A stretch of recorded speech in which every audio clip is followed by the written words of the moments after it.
What's up, everybody? Welcome to the 25th episode of Chillporeal, and this one's going to be a special one because this is the second one where I feature a friend in real life. So, what's up? Who the hell is Mr. Chill? My friend Bryan, Mr. Chill, whoever he identifies as. What's up, man? Doing good. How are you doing? Pretty good, pretty good. Did you hear that?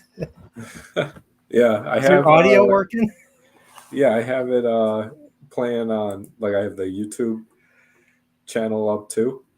So I was Okay. hearing the sound twice for a second there, but I muted the I've done that. You got to I pause was it like, or wait a minute. something. Yeah. So, man, thanks for joining me. Before I go any further, I want to say a little chat. So we got Dempsey here. What's up, Dempsey? Slangeva. Yeah, there's gonna be some drinking. What's up, Zax? How you doing? Jacob Ironside, welcome. Mr. Man says hello, and he is happy. All right, that's awesome. And all right, so you know, I'm gonna tell you what I'm drinking. So I got some hot water right here in this Star Wars Celebration. Ow, shit. Ouch. Good for your stomach. Star Wars Celebration 2019, and it was Chicago, so I've got that. The water is unfortunately lukewarm thanks to the microwave. Some hot cocoa, some Swiss Miss, and pour that in. I'm gonna mix it. I'm gonna mix it with some peppermint schnapps. You know, tastes like mouthwash, but when you mix it with hot chocolate, it tastes really good actually. So yeah. There you go. So that's what I'm gonna be drinking. So, so Bryan, what's up? How long we know each other? 2006 or 2007. I think 2007. Yeah, I forgot how we first hung. I forgot how we first hung out. I remember. I think it was Spider. Didn't we go see Spider-Man 3? I think that was the first time we hung out outside of school, outside of college. I don't remember. It might have been. So I remember that was the first time I met Lauren. Oh, maybe. Yeah, I remember you picked me up. See, I remember I took the train all the way to Cumberland, and then you picked me up from there, and then we went to the theater and saw Spider-Man 3. Yeah. So I came all the way from college, all the way from UIC to hang out. So. And back in those days when they had all that construction on the Blue Line, it probably took like 2 hours. Oh yeah. Like it would stop in the middle of the tracks, and then we like, what the hell? Like this be like right before my stop too. So, shit. Yeah, I read so many newspapers and books on that train. Yeah, I actually read the first 9 books of the Old Testament on that train too. Yeah. And I read some Star Wars. I read the Sword of Shannara. I don't know if you've heard. Have you ever heard of Sword of Shannara, the fantasy? Yeah. Book? Yeah, I read that. Basically a ripoff of Lord. Well, it is a not copy, but it is very similar to Lord of the Rings, especially the first book, Fellowship. Yeah, so. I read it while we were driving to and from vacation one year. I think Lake of the Ozarks we were at. Yeah, in Missouri. So I figured, since it's my first Chillporeal with you, I figured we talk about some old stuff that we used to watch growing up. So yeah. So what do you got? What did you prepare? You said you prepared some notes on some stuff. All right. So given the nature of the channel, the first thing that came to mind was like the earliest video games that we grew up with. Mm-hmm. As if we haven't talked about that stuff enough. Like I see, since you don't have a channel yourself, I figure I used the Bubble Bobble guy, and that to me was your avatar. So yeah. I made an avatar just for you. So if you ever for future, if you're ever going to be on future channels, don't ask me how. I'll introduce you, I guess. But you should use the Bubble Bobble guy just as your little avatar, that little round avatar. Yeah, I should. It's still my favorite game. Yeah, I think we played it. I know we played it. It's basically, it wasn't just you just hitting bubbles or something. I forget. We played it once. Yeah, every level has a different design, platforms you jump around on. Let me see if I can get it up. Okay, that's not what I meant. Bubble Bobble. Yeah, you got to avoid the whales and stuff that are coming to kill you. All right, let me see. I got it up right here. Okay, I don't even know how many levels there are. Into the hundreds. Yeah. Well, I mean, I know Donkey Kong is 100 or 99 actually. Excuse me. So, what's up, David? How you doing? I got ads coming up, and these ads are loud as hell. So let me get this. All right, present, share screen, window, arcade long play. There we go. All right, this is stupid ad. There you go, Bubble Bobble. So this was your game, right? Did you own this on Nintendo? Did you own this, like the cartridge and all that? Um, I don't remember if we did or not, but if we did, we didn't play it much at my house. We played it a lot at my friend's house down the street, where we played like a lot of our video games growing up. Yeah, this game is ridiculous. So you have to grab all the, so grabbing all those gems right there. I swear these are the same gem designs they use in Sonic or something.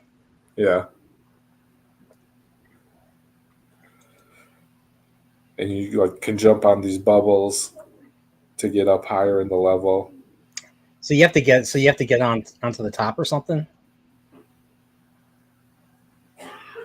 No, you get these capture the guys in the bubbles, and then you got to pop the balloon before they escape.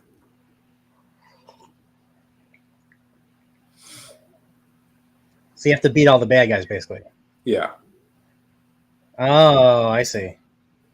And if you wait too long, the whale comes. And what happens if the whale comes? He's just a bigger, faster enemy. I think he can go through walls too, or platforms. I don't remember. Yeah. I figure this would be a cool place to start. So yeah. So all right. So did you ever play? You played Pac-Man, right? Have you ever played Pac-Man, Miss Pac-Man? Oh, yeah. I was going to say, like, my earliest video game memories, a lot of them were at, like, the arcade at a bowling alley. You ever been to a land castle at Harlem and Irving back in the day? I don't think so. We didn't go over there a lot. We had, like, arcades closer to our house. Because, like, right by Escalator 1, you had the pizza place, and then you had Miss Fields Cookies, and then I think a few places down there was a land's castle, and that went all the way. Excuse me, that went all the way to the back, and it was like an L. The store was like an L, so there was actually there were arcade games only in the back. One time, went all the way in the back. They had the Punisher game. I think this was 91 or 92 or 93 or something like that. Remember the Punisher arcade game? You beat I think the final boss was Kingpin. I don't really remember that. Yeah. The final boss was Kingpin. I remember like I was just watching an older kid. I was watching an older kid because it was my friend's birthday, and his older brother and his friends were there, and I was just watching him play. One of his older brother's friends watch him play the Punisher. I just watched him beat the game and all that. I was like, wow. Get through the whole game. He got through. He had so many tokens. Like I couldn't believe it. Like I ran out of tokens. I couldn't do anything. So I remember playing that Ninja Turtles game at Nickel City with you and beating it all the way through. Which one? The arcade game? Yeah. Let me see. Turtles, because there's also Turtles in Time. That was the one that was also an arcade game, but it was also on Super Nintendo as well. So I think it was Turtles in Time. So yeah, this one where it starts with the burning building and all that. This one. Yeah, that's the one. Yeah, this is the one I played the NES port. This is the one I remember. I borrowed the hell out of this game from classmates. I remember my friend's brother. So good. I remember my friend's brother. I think we had a sleepover. Friend's brother comes up to me at school. I was in second grade. His brother was in first grade. He's like, Bryan, I want my games back. I was like, okay. So I think I must have had this game for like over a month. I must have borrowed. Remember back in the day, you used to borrow stuff from your friends and all that. Oh yeah. And sometimes you forget to. I borrowed one of my friends' Halo 2, and I never got it back. And then there's games that there's things that I have borrowed that I've never returned either. So yeah, that's happened to me too. SimCity. Lost a copy of that. Lost a copy of Tomb Raider. Remember these guys, the Rodney Roadkills on the little these wheelies right there. You know, Yeah. man, these guys they throw the whip at you and they'd electrify you. I used to get game over because of those guys all the time. And then fighting Rocksteady right here, fighting Yeah. Rocksteady. Like the moment you hit him, he does an automatic counterattack, so you have to get out of his way before he kicks you and all that. Yeah. Yeah, so like I still think this is I still think this is one of the coolest moments ever in games. just fighting this guy. I see that's the kick. That's the kick I'm talking about right there. It's got quick reaction time. Yeah. They say rhinos are faster than they look. Yes. And then Bebop, so we'd always beat him, but the second level, we would never get past the second level. So your second level, you're on the street, and they play the Turtles theme from the animated show.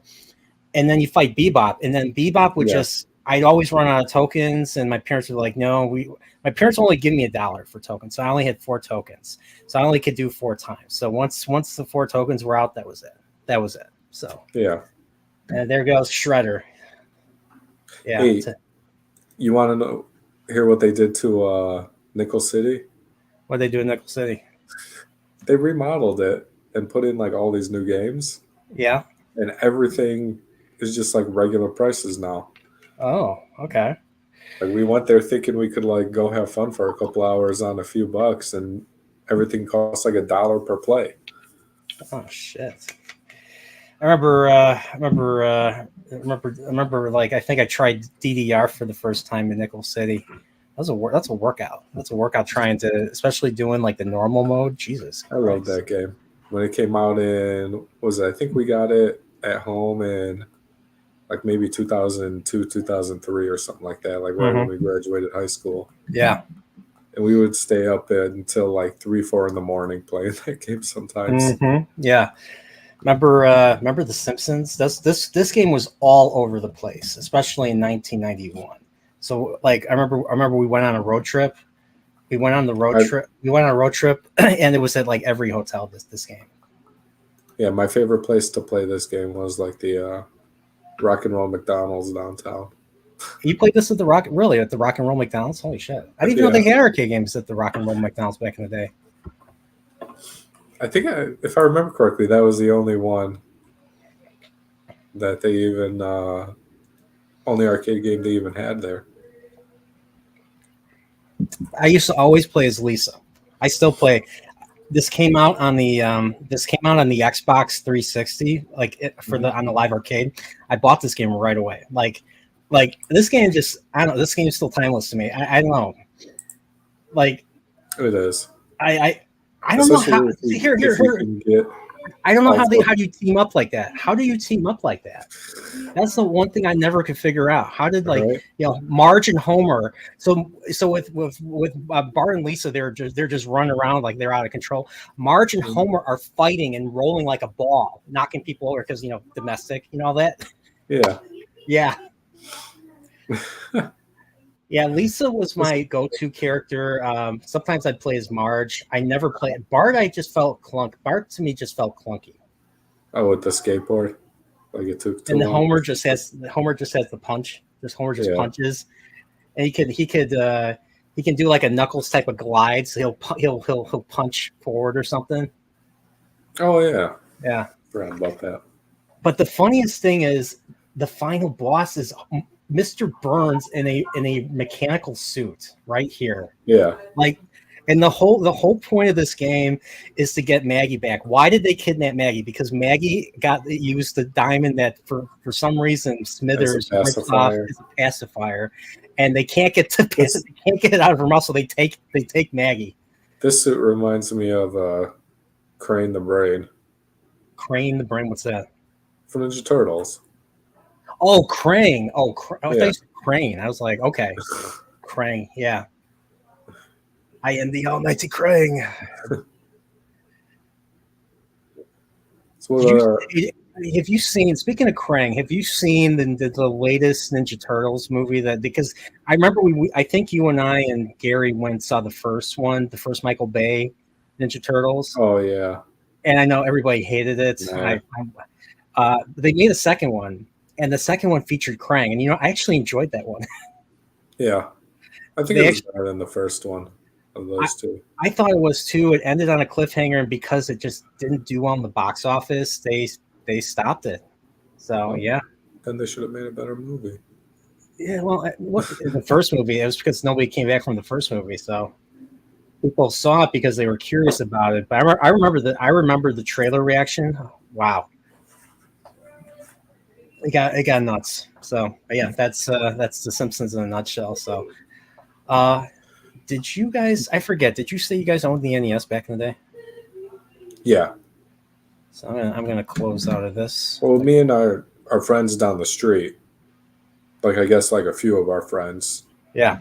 between our groups of friends, we had like multiples of every single system. So we just like trade back and forth sometimes. Like give our friends our Sega for a month and we take their NES. Really? Stuff like that, yeah. Interesting. What games did you guys borrow? Remember? Well, that's where I first started playing like RPG games. Like what's that one called? Dragon something, I want to say. Dragon Warrior? Yeah. The one where you first go. one. Okay. All right, Yeah. that's a tough game. I mean, it's only 30 levels, but it's like, yeah, like it's basically you're walking around and then all of a sudden you get attacked. It's one enemy, and it gets really hard, especially when you get to the latter half of the game. It takes forever to level up. Yeah, it does. You really got to grind forever. Yes. And I think I eventually did beat the Dragon Lord in that game, but dude, that was tough. Yeah.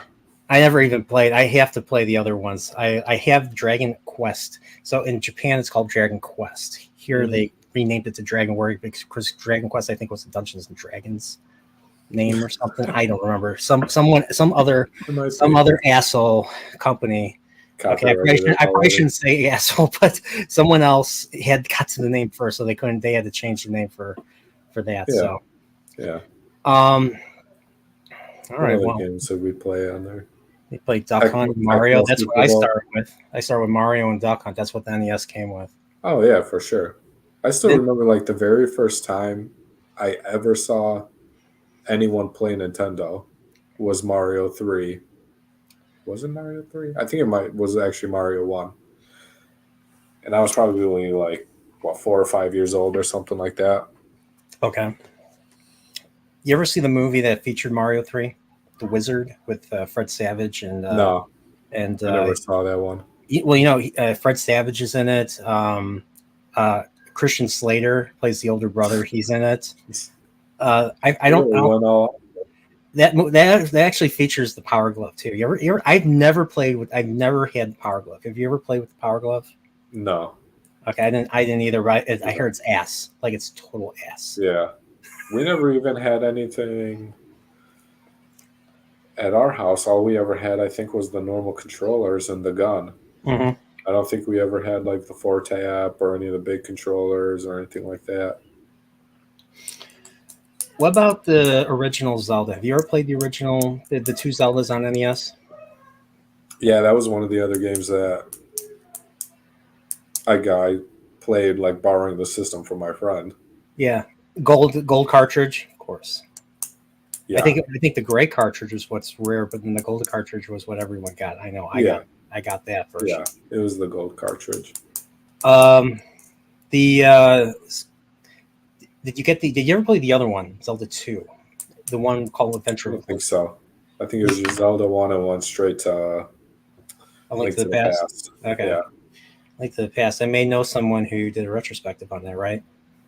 I was just looking up at your popular videos and saw that. Yeah, that's number one. That is number one. That's at like 65K right now. So I'm not bragging because I had nothing. That I had nothing to do with me. That just one day the algorithm just decided, hey, we're gonna pick this up. There's engagement going on here. Mm-hmm. There's views. There's likes. More people are liking it. Some people are leaving comments. So let's bump up the engagement or let's bump up the views. So it went from one month. It went all the way up to 4,000 to 5,000 views in 48 hours in a 48-hour period. It's nuts. Seems like all the retrospectives and reviews and stuff do pretty well. Yeah, and this gentleman here did some of the music for my Metroid retrospective. Did you watch that? Did you watch that one? Yeah. Uh-huh. Okay. Yeah, Dempsey did some of the did some remixes of some of the themes. So All right. remixes. Sound editing. Cool. So don't worry. He knows I credited him. So, did you? Okay, so you got 10,000 on Double. You ever play Double Dragon? Oh yeah, for sure. I love those kinds of super hard side scroller type of games. I don't think I ever played Double Dragon outside of going to that. What was that one arcade that was called? That's on Diversity. I don't know if it's still there. Diversity. The arcade bar. Oh no, that's not there. Diversity in Sheffield. Yeah, it was there for a while anymore. Okay, but I think that's the only time I ever played Double Dragon. It was this arcade version. Yeah. I don't even know if it was the first game or the second game. Yeah. So what about what else you got on your list? Did you I guess we could start with the sitcoms. I actually watched a few things. Yesterday. I watched a few things today. So obviously we grew up. You and I. You're a little bit older than me. We grew up with Cosby Show. The whole 9 months. A whole 9 months, yeah. 9 whole months older than me. So you grew up. So we grew up roughly around the same time. So Cosby Show, man. Like I rewatched the first episode. I guess I did watch that as a kid. I think more so I watched it when I was older. But I do remember seeing it sometimes when I was a kid. I remember it was on NBC. My mom, or I don't know if my dad watched it. My mom used to watch it, and my grandmother used to love Bill Cosby too. So yeah, it's a shame what ultimately occurred with Bill Cosby. So he was great. He was America's dad. Like he was America's dad during that era. So who knows what went on in his doctor's office down in the basement there. Yeah, even during this time, like this probably had a these were things that have been going on since the 60s. So when he was doing the Bill, it was called the Bill Cosby Show. You ever see that his old show from the late 60s, early 70s? He did it. He did it all through the civil rights movement. Yeah. I mean, it's Remember, I don't know if you remember, but there was an episode devoted of the Cosby Show devoted to the civil rights. Like the episode literally ends with them playing Martin Luther King Jr.'s I Have a Dream speech and all that. It ends free at last, thank God Almighty, we're free at last. And then what's funny is it doesn't usually a sitcom usually ends with clapping from the live audience, silent. that was always a thing. So if you ever watched a sitcom. If you ever watch a sitcom and then there was no clapping at the end of the episode, usually it meant I always got weird feelings about that. I always got a tear to my eye. Yeah, I was trained to do it. What else did we watch a lot? I watched a lot of MASH and I Love Lucy growing up. Okay, MASH. I knew MASH. I don't think I've watched a lot of it. I know it was on late nights.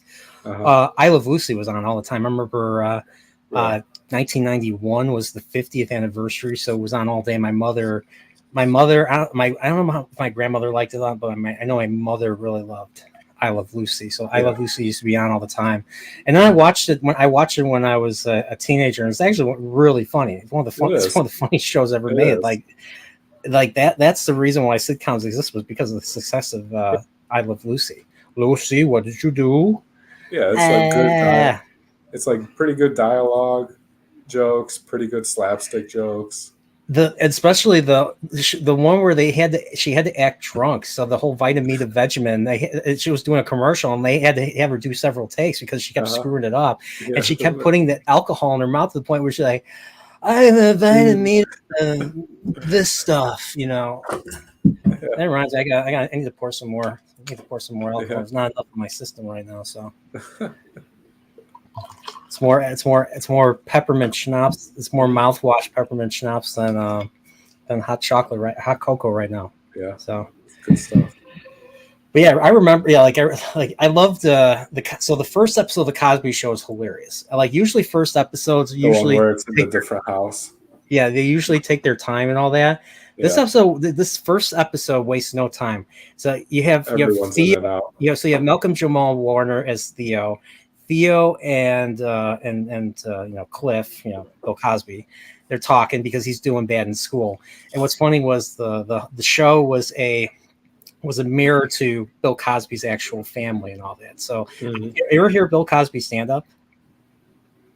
Oh, a little bit, not much. Well, one thing he says in his stand up is like when he would talk about his experiences in the delivery room with his wife, and there was a scene where the husband was too afraid to be in there with the wife because the wife was getting mad because she's about to go into labor, so she's in a lot of pain.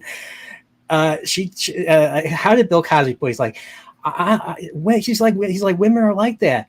My own wife, when I was in the delivery room, she told me my parents weren't married, which is her way of calling him a bastard. So, that type of humor. But the show was parallel to his actual family life because he had 3 or 4 daughters. He had 1 son. Unfortunately, the one son got murdered. I don't know if you remember hearing about it. It was all over the news in the late 90s. So, but that son that Theo was based off of, Ennis, the one who was a big fan of Eddie Murphy. And I'm curious in Eddie Murphy's stand-up, and I think it was Raw, where he makes fun of Bill Cosby. And he talks. I think he mentions Bill Cosby's son being a fan, and then Bill Cosby calls Eddie Murphy to behave himself or something, and he just completely makes fun of him. But the character that Theo is based off of, I mean, if you ever watch like other sitcoms, you know how like the kid will say something, to the parent, and the parent's like, "Oh, that's right, you told me." Because they're playing the game with the Monopoly money. So like Theo he's like, I don't want to go. I was like, I'm not going to college. He's like, how are you going to get into college if you have these grades? I ain't going to college. I'm not gonna go to college. I don't need to worry about grades. I'm gonna be like regular people.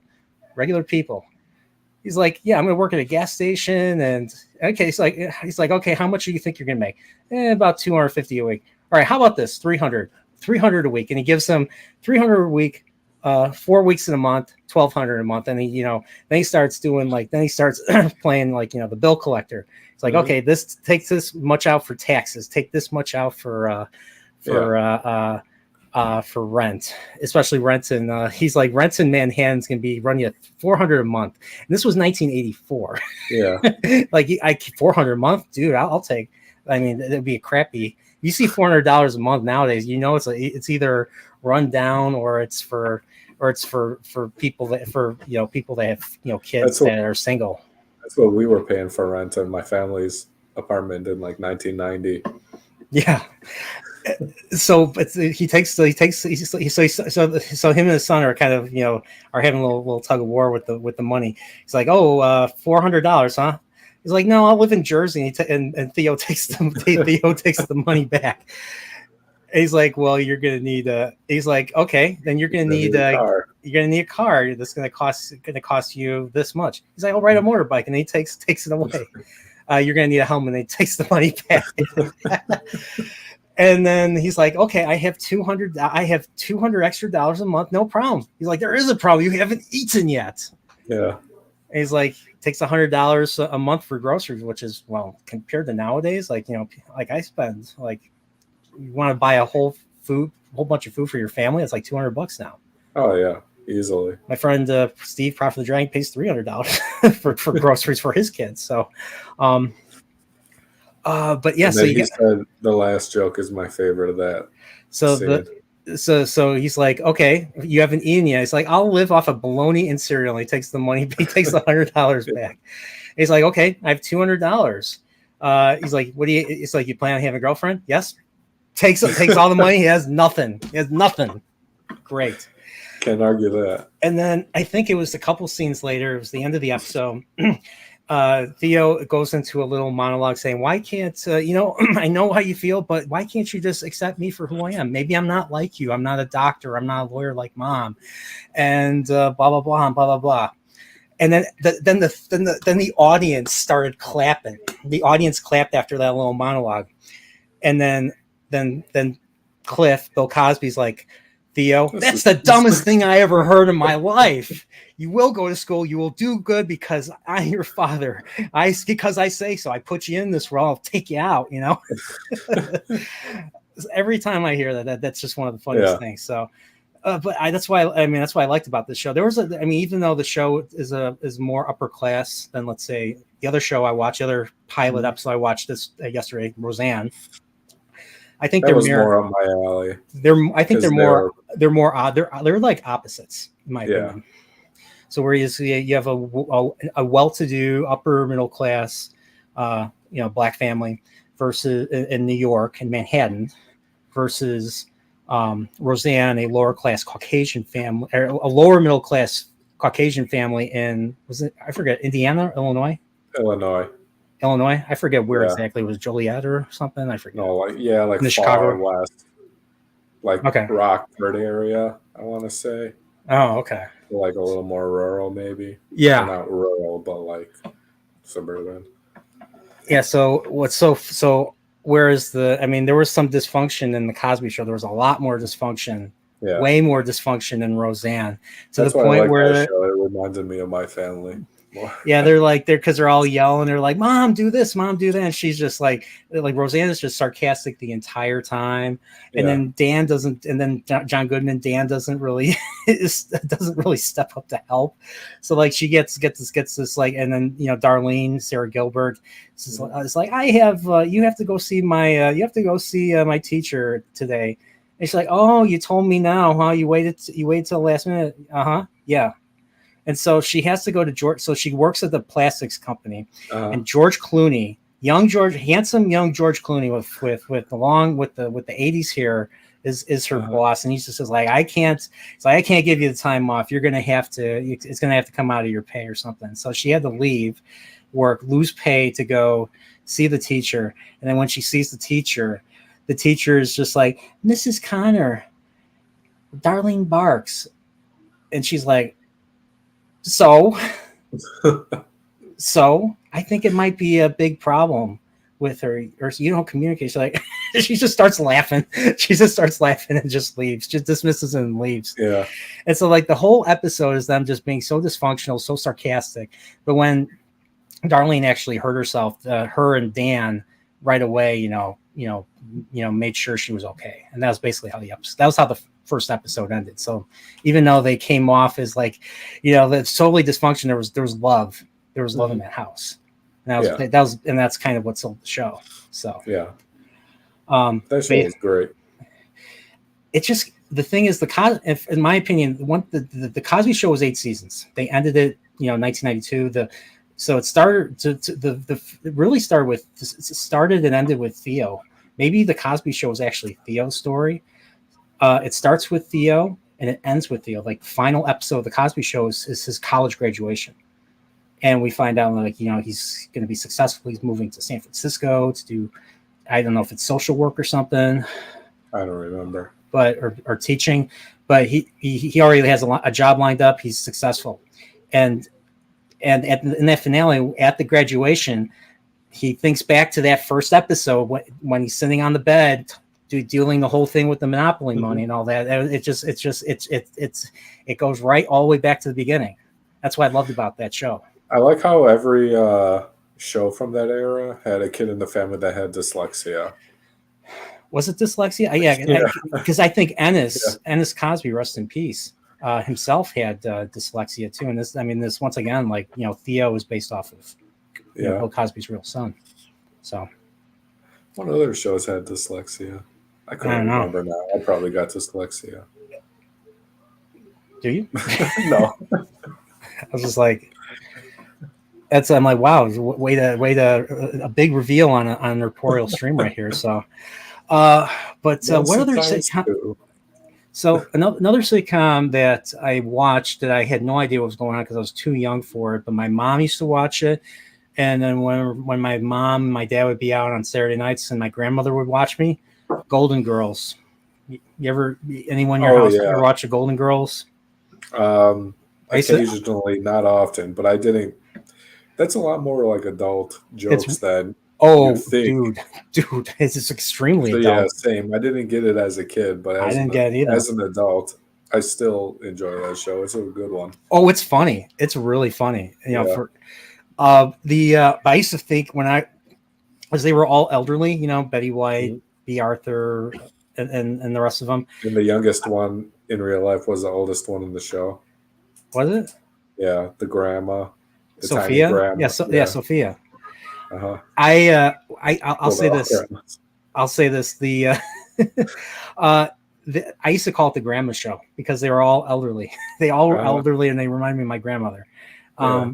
And what's funny was they were all this. They were all they were all my grandmother's age roughly. So, That's a show they should try to reboot. Not yeah, with the same cast, but like, if nowadays, and I hate to sound the word that rhymes with bloke and all that, but one thing that the Golden Girls was really popular with, believe it or not, was gay men. So maybe they'll make a Golden Girls for gay men or something.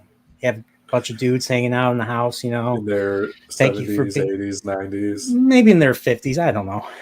Thank you But for being, and they'll play I think play that the might be too young, they'll 50s. well Because that's then how, you're talking like Brad Pitt, George Clooney territory. I They're mean, just but going to have to have it in a show. that's the age of the characters in the Golden Girls. They're not quite retirement age, but they're older. They're older middle age. So Yeah. but All yeah, retired age. play the Andrew Gold theme. Or yeah, you ever hear the original Andrew Gold song? Thank you for being a friend. Yeah, they play it on every episode. Yeah, no, but I'm talking about the original song. The I song don't think so. you gotta listen to it. It's a really good one. It's a little trippy. It gets a little trippy. Yeah. But it's a really good one. I if we ever go karaoke again, I've done that song karaoke, especially especially at Marty's. So his whenever his parents have a party, they'll have the karaoke thing out. So I've done that. I was like, come on, Marty, let's do thank you for being a friend.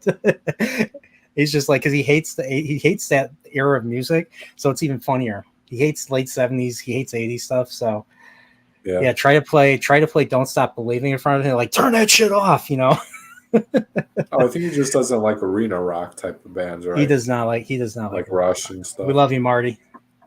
check out the Chill-Poreal I did with Marty. I don't blame him. So to be honest, I like arena rock. It's okay. I mean, I'm wearing a Queen shirt right now for crying out loud. So Queen is an exception. Thank you for being a queen. Queen, there you go. That queen. So what about another one. What else you got? Well, I got Married with Children. There was one episode I remember of Married with Children. The one where it's Labor Day and they're trying to go on a trip. And if I remember correctly, Married with Children's in Chicago, right? Just like and they're trying to get out of the city.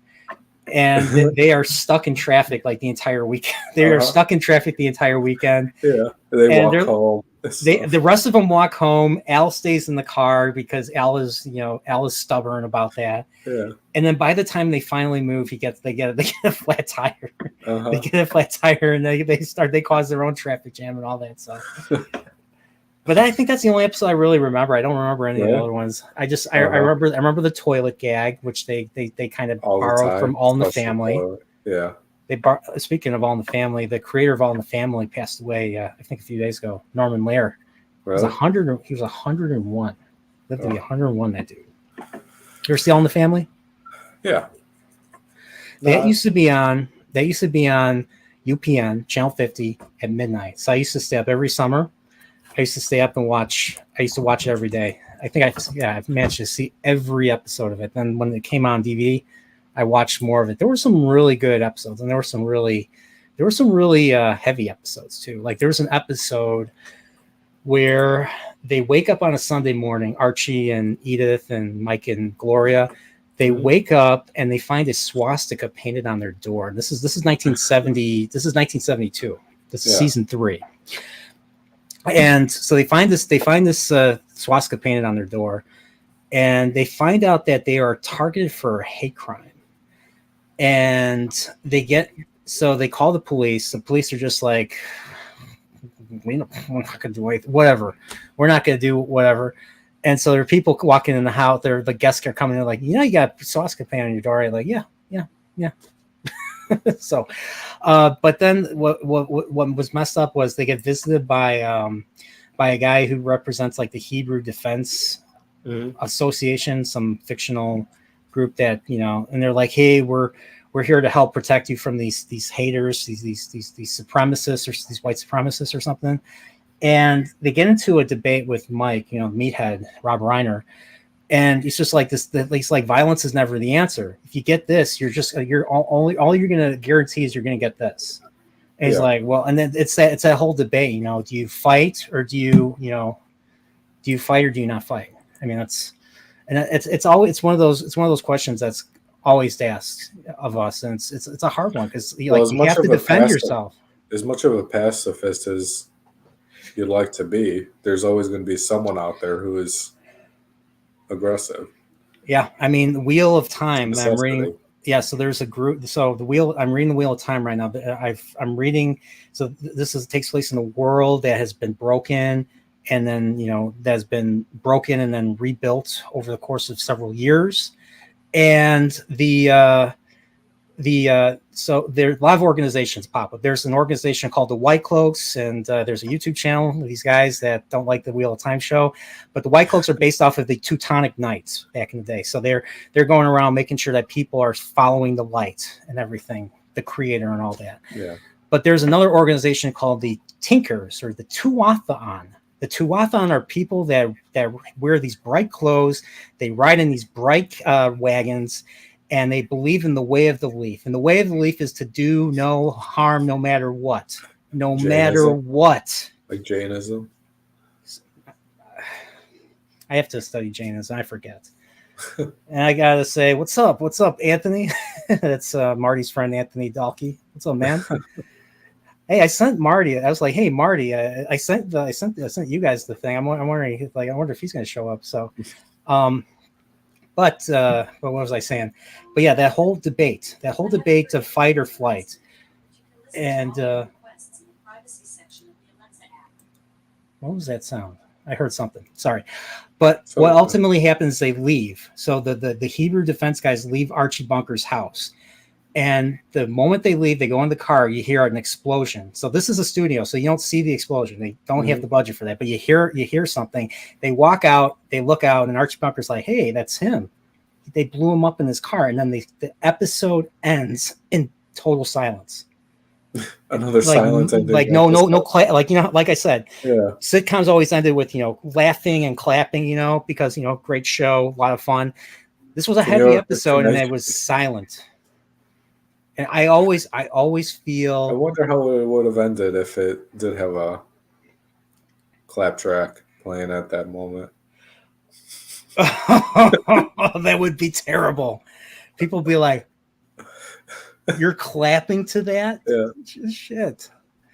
But yeah, that was a heavy All in the Family episode. But I kind of went off the beaten path. I think we were talking about Golden Girls still, or did we move on from that? No, we moved on from that. We moved on. We were talking about Roseanne for a little bit, and I brought up Norman Lear. Did you grow up watching Bozo the Clown? Grand prize game, baby. That was my favorite part of the morning. I have an aunt who went on the grand prize game, and she won everything except for the $100. Really? Well, I don't know what it was back then. This would have been probably the mid to early 60s. So I don't even know if they would have had the $100 then. So have you ever played a version, like, did you ever have to go to school or go to whatever group or something? Then you ever play the grand prize game? You have the buckets. You had the buckets lined up, spaced out, and then you toss the ping pong ball. I think it was a ping pong ball into each of the buckets. The first bucket was always right by your foot, so like you always got the first one. Even in the grand prize game show, you always got the first bucket. Like if you missed it, they've you pick up. Yeah, come on. I know. There you go.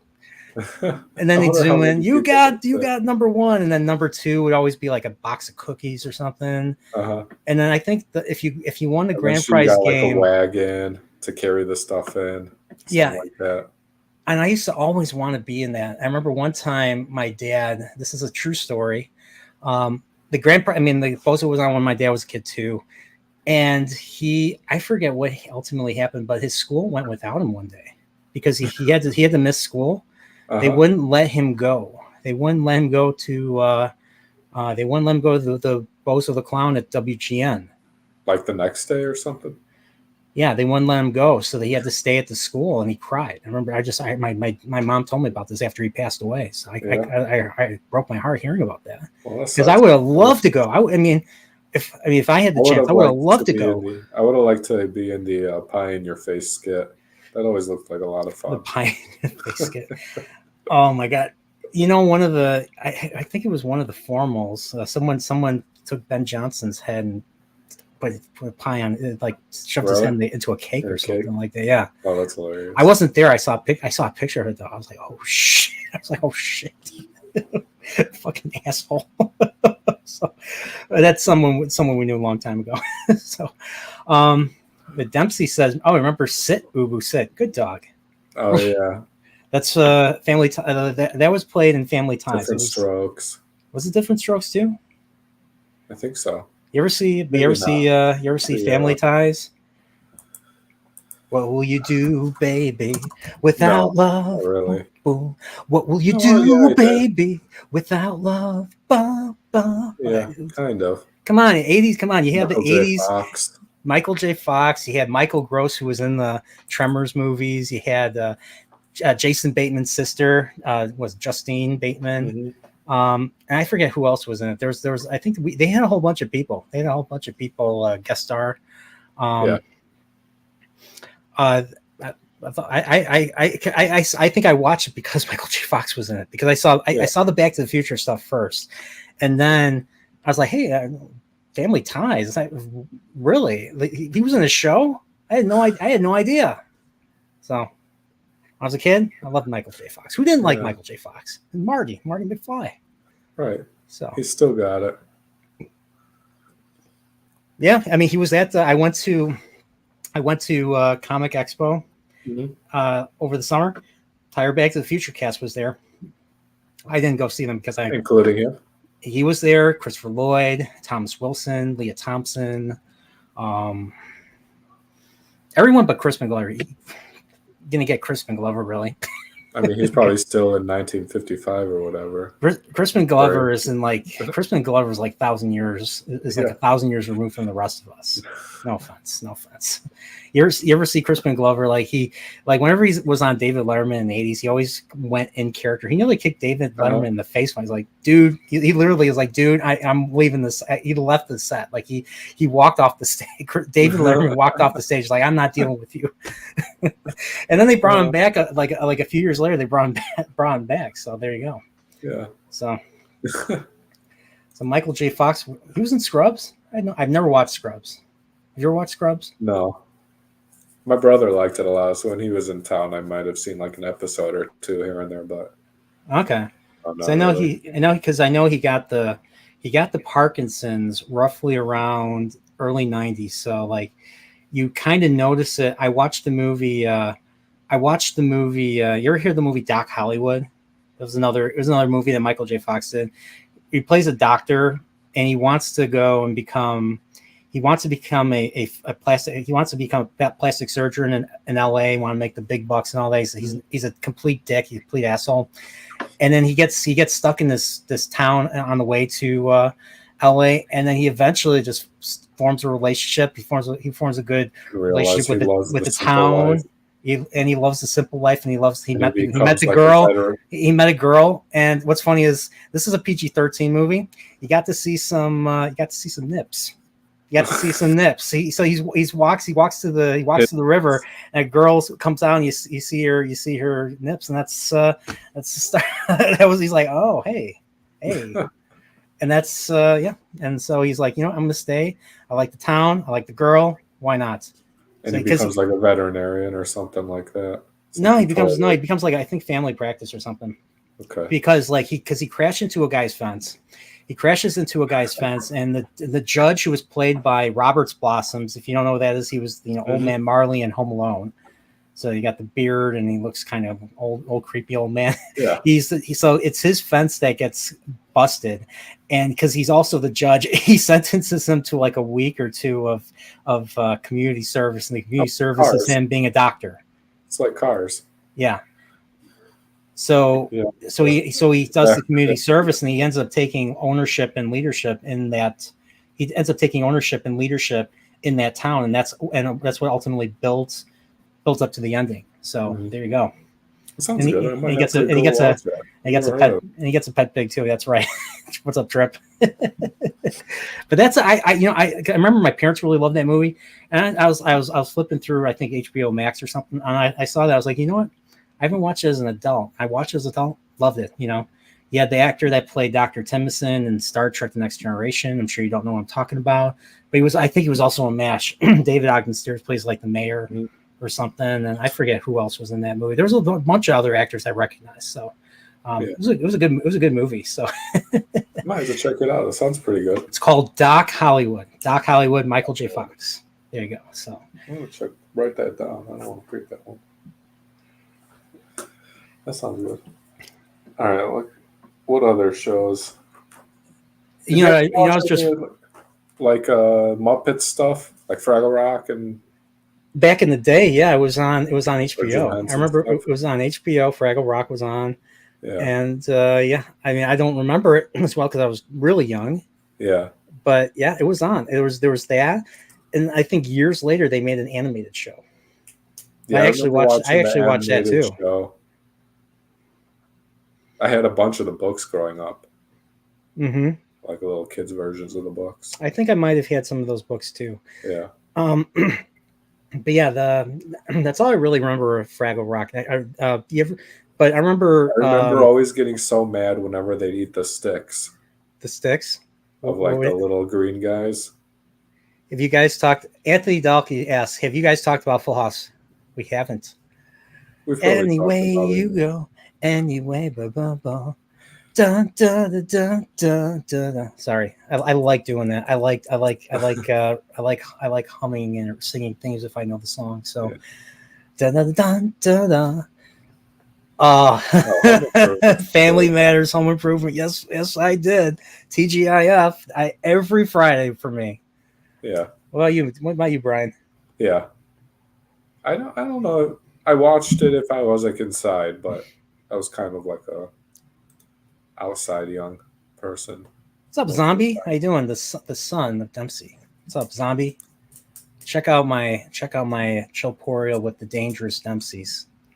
Dempsey and his son making music and all that. So yeah. So what was there? Okay, so what was your favorite TGIF show? You had Family Matters, you had Step by Step, you had Dinosaurs, you had Perfect Strangers, you had the one with the Smollets before Juicy became famous for, being in Chicago. Okay, didn't age well. Sorry. I never really liked Dinosaur. Seriously. Jim Henson. I think it was made by the Jim Henson Company. Yeah, it was made by the Jim Henson Company. I think so too. I don't know. I just didn't. I never saw the finale, but then I watched Angry Video Game Nerd cover. Angry Video Game Nerd talked about the ending of Dinosaurs, and they died off. Yeah, they just died off. Well, the Ice Age is coming. But for a long time. And wasn't it his fault at the factory? He blew up the world or something. I don't remember. No, it was winter. It was like winter, and then winter just never ended. Coming because of him. Yeah, because of something he did. I don't remember. But it was it was the. I did like the baby. Yeah, the baby was basically just took the pot and always hit poor Earl in the head.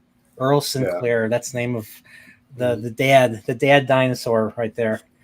But I think it had some really heavy. Even that show had some heavy episodes. I think there was episodes where they dealt with indirectly with drug use Mm. You know, because they had teenage kids. You know, there wasn't just baby dinosaur. There was also teenage son and teenage daughter. Imagine a dinosaur hooked on heroin. Or the dinosaur's equivalent of, well, not heroin, but you know what they mean.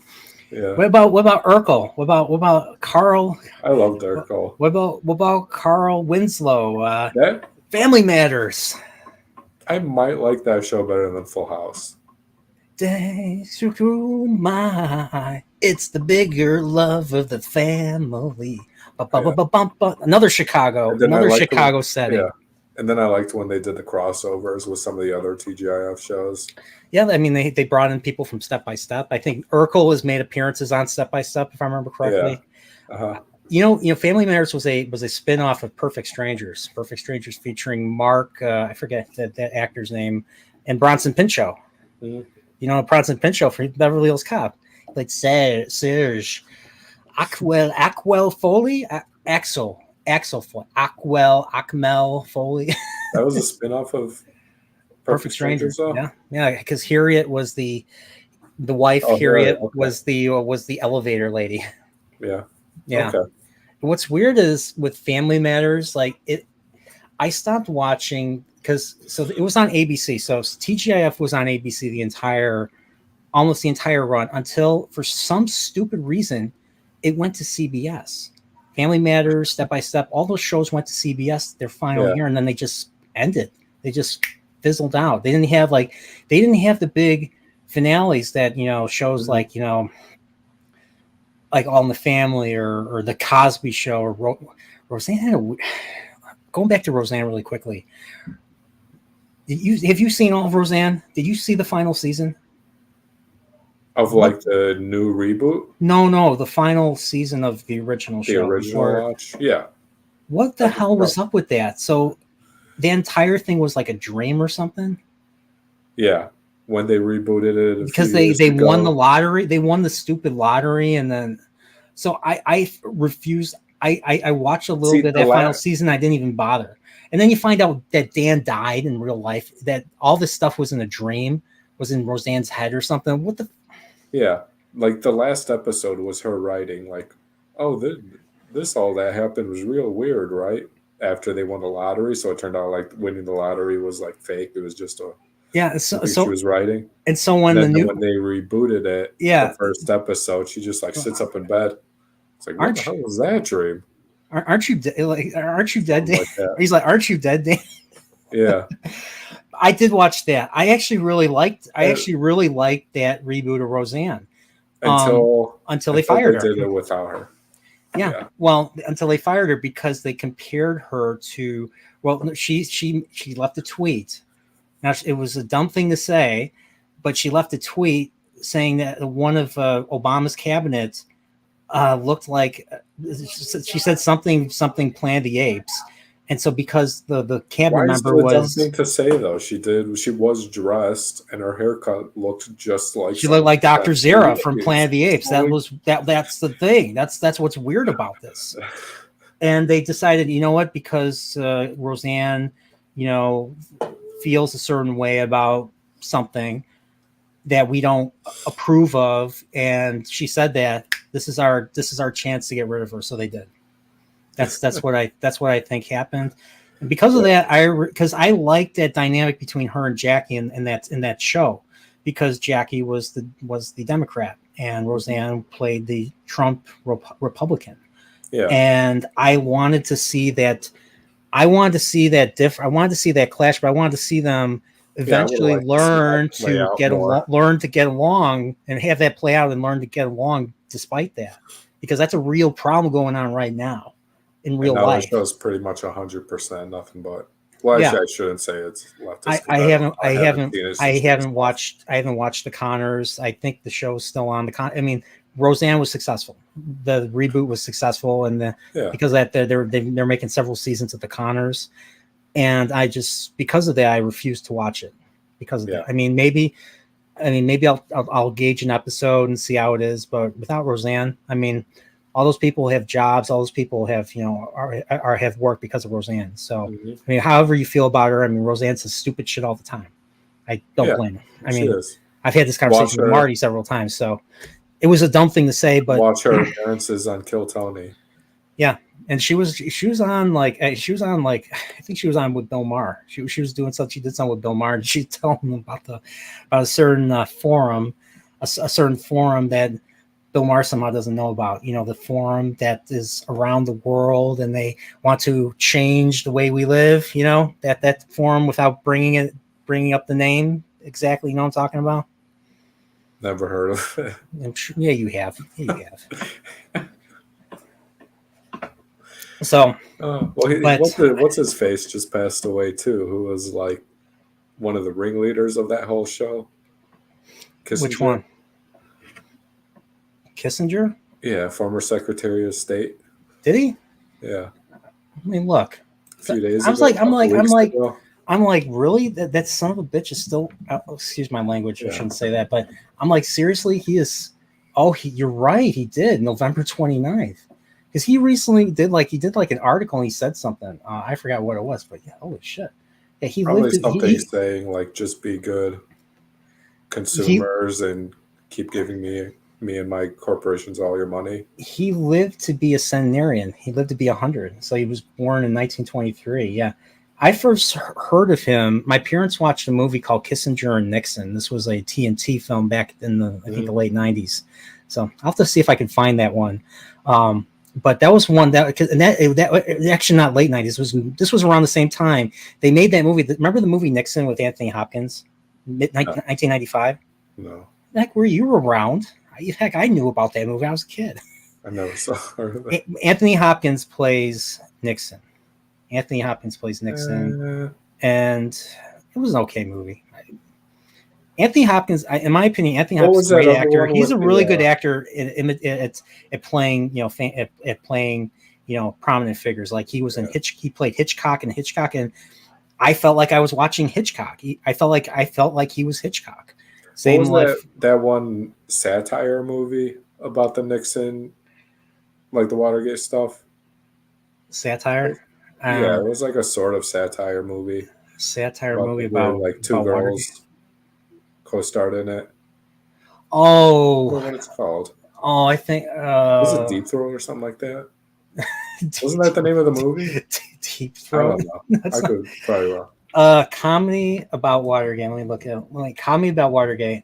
Again, my streaming bro here, Prophet of the Dragon's like, all I want to know is who wins in the fight with what between me and Bryan. Well, Bryan will win in the fight.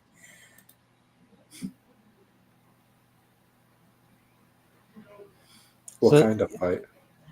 Slap fight? Oh boy. White House Plumbers. Okay, that's not what I was looking for.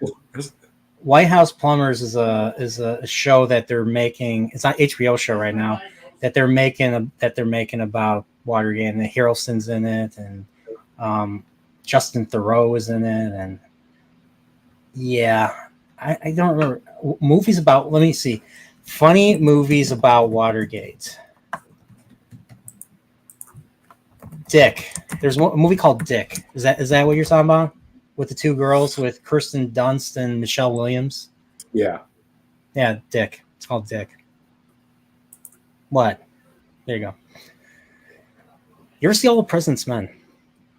With Dustin Hoffman and Robert Redford? No. Never heard of it. Anthony Dalkey is right. I believe it was called Dick. Yep, he's right. I still have not seen that. So, yeah, there's Frost Nixon. I actually did see Frost Nixon. That's a good one. There's one about Mark Felt, who is, well, Deep Throat. So in All the President's Men, Robert Redford plays Bob Woodward. Him and Dustin Hoffman play famous journalists at the Washington Post, and well, Robert Redford makes contact with someone who he doesn't know the name, so they just call him Deep Throat. And ever since watching, or ever since between that movie and then thinking about certain actions that people do,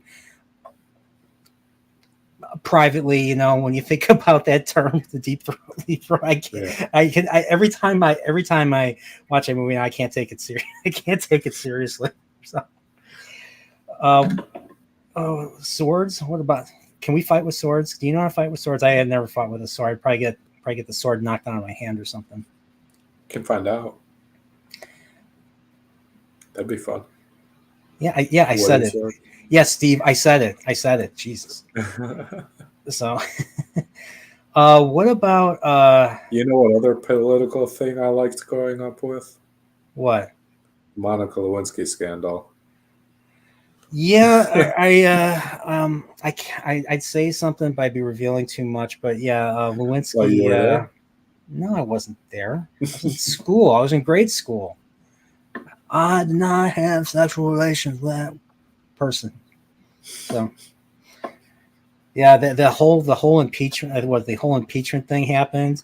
Yeah. Remember the Simpsons? Remember the Treehouse of Horror Simpsons? You know the one with Bob Dole and Bill Clinton.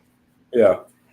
And they're like, you cannot. He's like, these that's not Bush. That's not Bob Dole. That's not Clinton. Those are imposters. And they take off the masks, and they're, you know, it's Kang and Kodos. You know, the two aliens from the Simpsons. And they're like, we're like, you are stuck with us. It's a two-party system. And they're like, yeah, that's right. That's right. Mm-hmm. And then they're like, what are we gonna do? Well, we gotta vote. We're gonna have to vote it. And so they vote for what do they vote for Kodos or something? Yeah. It's like, don't. And then Homer's like, don't vote. Don't hate me. I voted for Kang. No. But that was so funny. They're pretending to be the politicians. They're like, abortions for all, and everyone's like, boo or boo, and they're like, abortions for everybody, boo. And they're like, abortions for some, red little mini flags for others, yay. It was something stupid like that. So I forgot, what were we talking about? What were we talking about? The Lewinsky scandal. Yeah. Oh, and other scandals they've been in. There was another one where they were kicking everybody. They kicked the aliens out of Earth or something. There was another one where they kicked the aliens out of Earth. Oh, with like a nail on a stick. And we're going to go after the aliens are threatening, like, we're going to go after your people in Washington.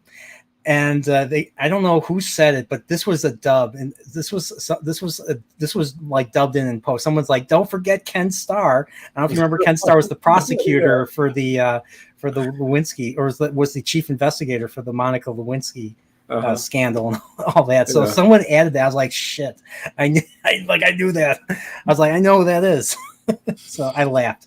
When I heard that one. So. What was that? The name of that? The lawyer, I didn't hear you. You sound like you're underwater.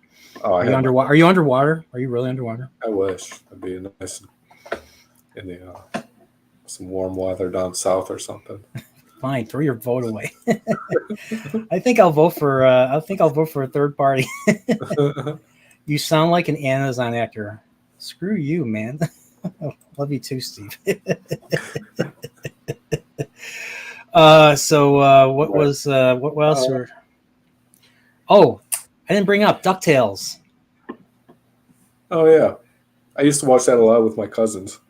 Bum bum bum bum bum bum bum. Life is like a hurricane here in Duckburg. Sorry. Wasn't that another one that had a really hard video game? The NES game, that was the one where you play as Scrooge, and Scrooge has the ability to use his cane like a pogo stick, so you can get past like the spiky areas where he's bouncing up and down as the pogo stick. That has been reused in like a lot of games. Like they made the remaster, but the latest Donkey Kong Country game, you can play as Cranky Kong, and Cranky Kong has that very same ability where he can use his cane as a pogo stick and all that. So, but yeah, there's basically 5 levels. You beat the 5 levels, and then you play a final level, which is, I think, you go back to Transylvania, and you fight Count Duckula or something like that. And that's the game. That's the original. Yeah. The remaster, you go to Magica, so you play the same levels. They're upgraded. So the DuckTales remaster game is the perfect send off for fans of the original DuckTales. This 2013, this was one of the last things that Alan Young, who voiced Scrooge McDuck, he voiced him in the original show. He played Mr. Ed, and he was in Beverly Hills Cop 3. He was the owner. Sure. He was the owner of the amusement park in Beverly Hills Cop 3. Alan Young, same guy. And then I never realized it was him. But it was one of the last things he ever did was voice Scrooge in the 2013 DuckTales remaster. And nice. And a lot of surviving voice actors came back to do it, and they were all in their 90s. So, and they all sounded. I mean, they sounded older, but they sounded pretty freaking good. Yeah. So it felt like I was watching another episode. It was like felt like I was watching another episode of DuckTales, and they played the theme. They played the entire full theme of the DuckTales theme, and I'm gonna tell you, I don't think anything beats the DuckTales theme as a TV thing. Like, that song never gets old. Like, I every time I hear that song, I want to sing it. I'm just like I was listening to an episode just today, right, to prepare for the stream. There was an episode that they did. Now, a lot of the episodes they did were the way the older DuckTales was written was they were written based off of what was already around. Mm-hmm. So they made an episode called. They made an episode about Scrooge basically buying he ends up owning a studio because he lent money, and the lender, like, the people couldn't pay him back, so they gave him Duckburg Studios, and Duckburg Studios is the studio that makes the show Major. It's called the Major something in the Cosmos or something. It's basically a Star Trek. It's a Star Trek type of. It's a Star Trek type of show. Yeah. And Huey, Dewey, and Louie and Doofus are big fans of that show, and so they're telling Scrooge, like, we gotta buy it. You have to do this. And so what's funny is they do a Galaxy. So before Galaxy Quest was ever a thing, DuckTales did it first. So Scrooge was like, I don't want this show to get canceled. We're gonna make everything better. And he hires Gyro. He's like, make the Starship, whatever it is, mm-hmm. Phoenix, look as real as possible. And Gyro just writes down, he builds a real starship. He builds a real starship, and they go into space with the William Shatner like lead. Yeah. And what's funny is the William Shatner like lead, Major something, does the whole William Shatner type of I am Major of this. He does that whole pauses in between, exaggerated. And it was not just that; it also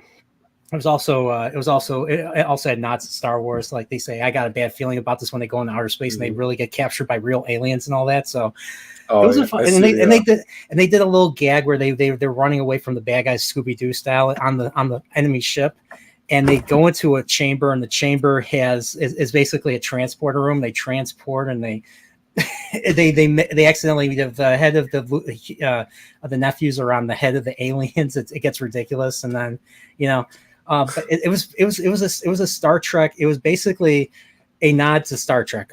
And I mean, in 1987, 88, like, Star Trek was already at a height. It had TNG, Next Generation, was starting. 4 of the movies came out. They were expecting a 5th one in a few years. So, I mean, Star Trek was a very, very big thing, and that having them a lot of the cartoons like had nods to Star Trek, Star Wars, a lot of other big things in our pop culture, and I am still okay with that. I mean, I'd rather have them do that and tell timeless stories, and nods and nod in respect to other movies instead of what they're doing now. Yeah. So I see this comment about the Gummy Bears song. Gummy Bears bouncing here and there and everywhere. We are the Gummy Bears. I think that's how it goes. Yeah. That was a good show too. That was earlier. That was like I think that was even before DuckTales. DuckTales was 87 years. I think it was like 85 or 86 or something. That was before Disney Afternoon. You ever watch Disney Afternoon? No, never heard of it. Never heard? Bullshit. What shows were on it? Gummy Bears, DuckTales, Chip and Dale Rescue Rangers, Darkwing Duck, Tailspin. Oh no, I definitely didn't watch it. You didn't watch any of those? I mean, I've seen episodes of those shows, but I didn't watch it on the daily. that. Oh, yeah, it was on, like, I think it was on WGN. It was Channel 9 or something. So, Okay. um, 'Cause I but remember yeah, them being on. you remember Tailspin, right? You ever watch Tailspin? Yeah. The one where the one it was the one where they had the Jungle Book characters Yeah. in like a Oh, aviator type of setting, South America. I forget exactly what the show was about, um, but yeah, Australia. like Shere Khan was like the main villain, I think, and then you had Baloo was one of the main characters, and then I think King Louis is just bartender Louis or something. Baloo, Bartender. bartender Louis, and Yeah. yeah, no Mowgli though. I don't think there was a Mowgli in that show. All the animal Well, characters. So he went off with that girl, so all the animals had to do their own thing. yeah, yeah. So I want to say hello to Admiral Tig. What's up, Admiral Tig? Welcome, big Star Trek guy. So yeah, and I forgot to say hello to member DJ Ronnie G too. So yeah. Oh, but yeah. So that for DuckTales versus Chip and Dale Rescue Rangers. I think DuckTales is the better show. Chippendale. Better theme. You know they made a live act. Did Also, you know they made a live action Roger Rabbit style Chip and Dale film that Disney did? I think Seth Rogen is Dale, and I forget who played. And was it something? That guy Mulvaney plays Chip or something. I think it's him. I think I it's don't him. remember. There's like these little cartoon shorts they do where it's like in the when they like do this kind of like an old school colorings and drawing lines like from like really old Mickey days. They Mm-hmm. did that with these like Chip and Dale shorts, and it's like set in a tree in a park. I've seen a bunch Yeah. of those. That's a recent one on like the Disney Plus. Oh, okay. That's fun. They don't I haven't talk in seen it. it. They just kind of like chirp at each other.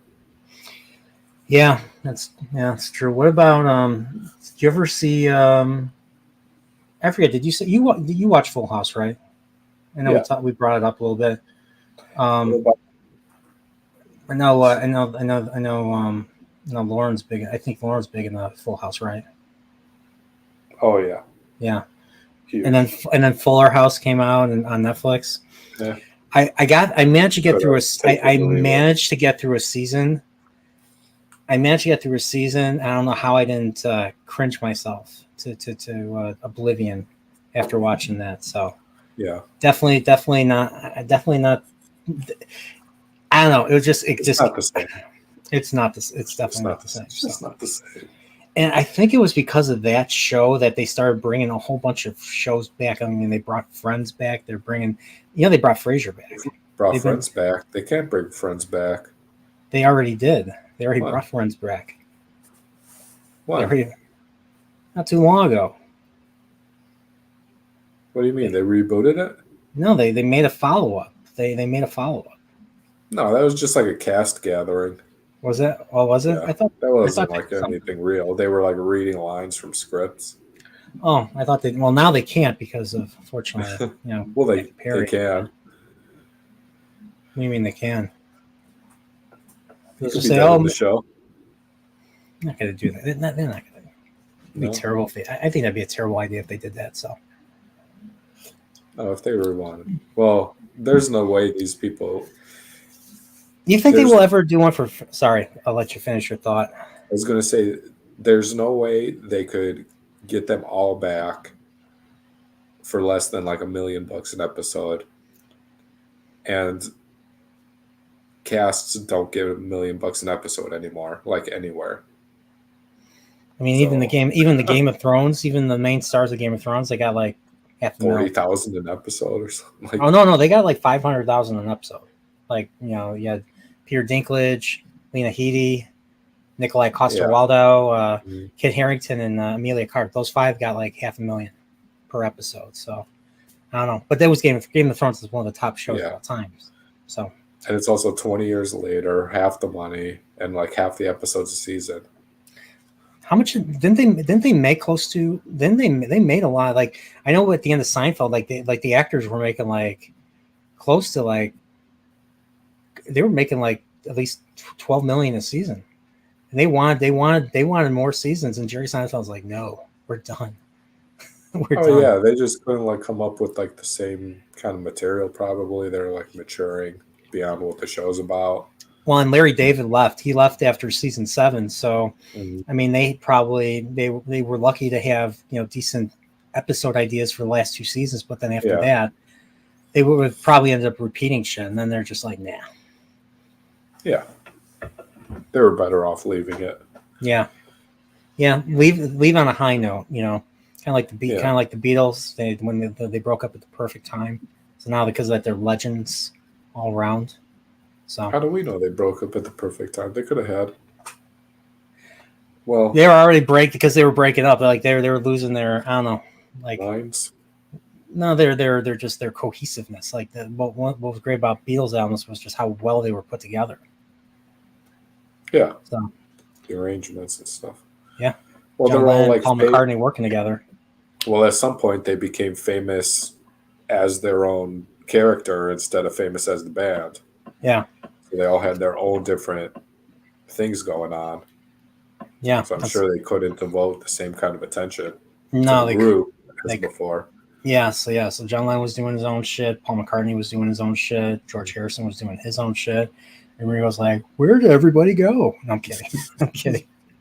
But I thought we were rehearsing today. where is everybody? He's like finds himself back in Berlin. Yeah, he's back in Hamburg. That's where Hamburg, they met. They all met in Hamburg. So, yeah, I first heard the Beatles. I think my dad played. He had a tape. He had an audio tape of a few of the songs. It was "She Said, I Know What It's Like to Be Dead. I Don't Want to Get a Copyright." So yeah, that was the first song I think I ever heard that I knew was the Beatles. I'm sure I heard other Beatles songs before that, but Yeah. yeah.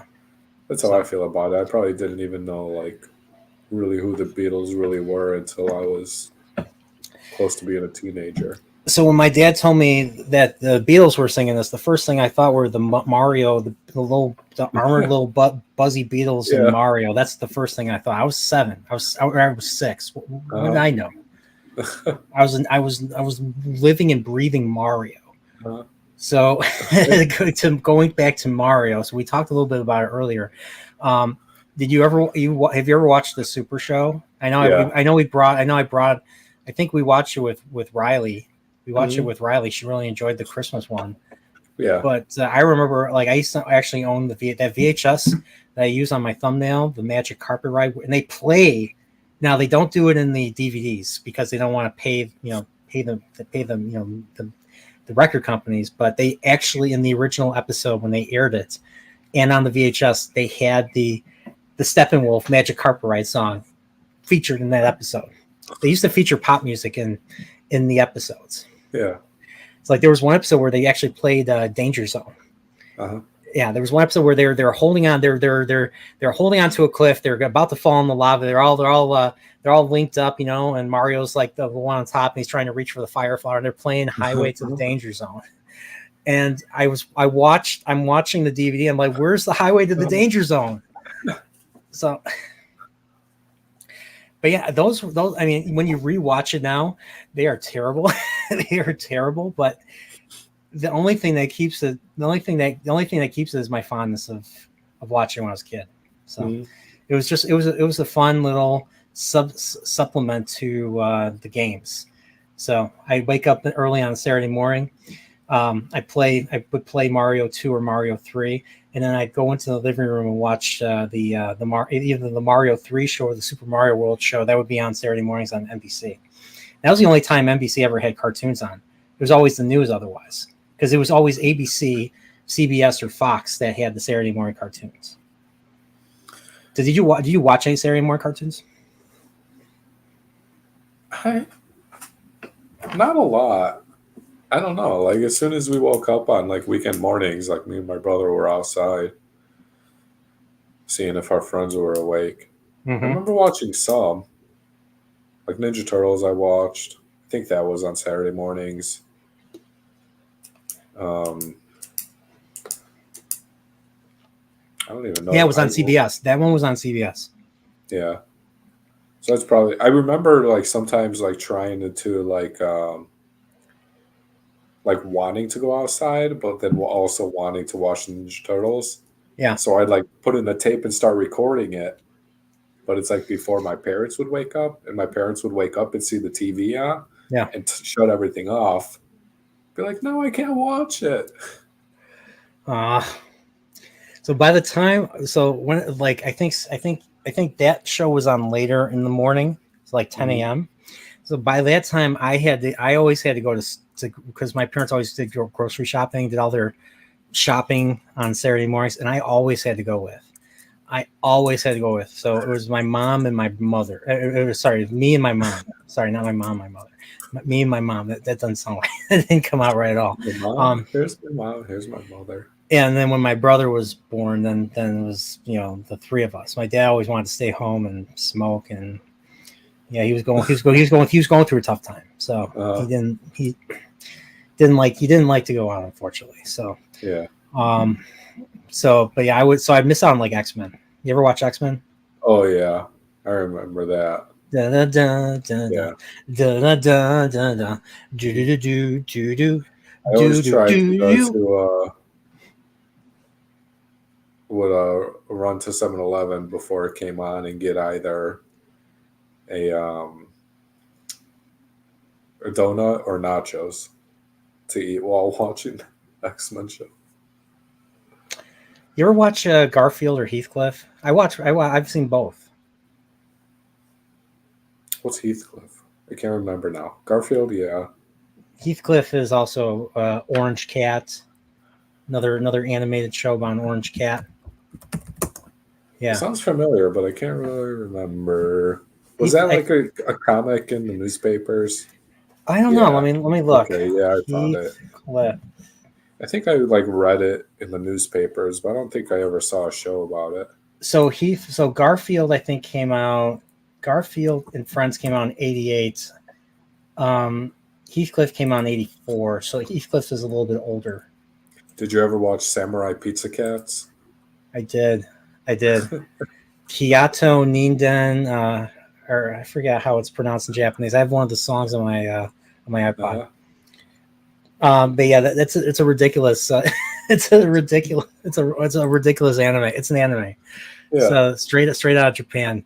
It was on Fox. It was Saban Entertainment hosted it or something. So Yeah. same people that did Power Rangers. You ever watch Power Rangers? Yeah. Okay. I lost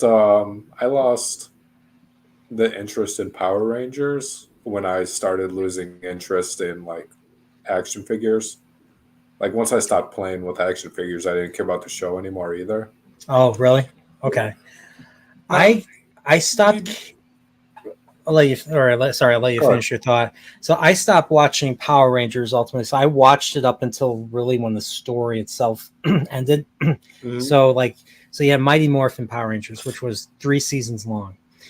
Had the original bad guys. Then they came out with Zeo, which was a continuation, and then they came out with the show. It's called Turbo, which had literally nothing to do with the previous shows, but it was still a continuation. It was just like all the original Rangers, anyone that was from the OG Mighty Morphin left during Turbo, and so like none of the characters were there. So I didn't care nearly as much. I didn't care about this Divatox and her villains, her gang of bad pirates and stuff. And they had these new actors playing Rangers. Like I don't know these people. And then they remember the kid. Remember the kid. The Turbo the Ranger movie. The new Blue Ranger was a kid. Do you know this? I don't remember. No. All right. Well, it was a kid. How young? How Like old of an our kid? age, like younger than us. Like this, Turbo came out in '97, so you and I were like 12, 13. going on 13. Okay. This kid was like a 10 or 11, so he's a couple years younger than us. And so he was a little kid, but when he'd morph, he'd be adult size. He'd be adult size. So, oh, really? So yes. They still used a full size stunt man. Yeah, and what's so funny is in the original, the second season of Power Rangers. What kind of dinosaur was he? I don't was remember. He still a Triceratops? I don't remember Turbo. I don't remember anything about that. But I'll say this: Power Rangers was adapted from from a series of Japanese shows that they call Super Sentai. That's basically 5 heroes in spandex, with helmets on, and they fight monsters in rubber suits. And then, once they beat the monster, then the guy in the rubber suit grows to gargantuan Godzilla size, and then they fight with their giant robots and all that. So one of the shows, so the first season of Power Rangers, the famous Power Rangers outfits, because every Sentai show is a different outfit, different color, different type of helmet. So all the helmets are unique designs. The show Zhu Ranger is basically the first season of Power Rangers. So you have the original villains. Rita is based off of the villainous Bandora from Zhu Ranger. And then every show, so the second season of Power Rangers was based off a show called Die Ranger. And Die Ranger, remember the White Ranger? The White Ranger was originally a kid from the show Die Ranger. So it was a kid. And what's funny was the White Ranger in the show was pint sized too. When he morphed, he didn't become an adult. Like he stayed a kid. Yeah.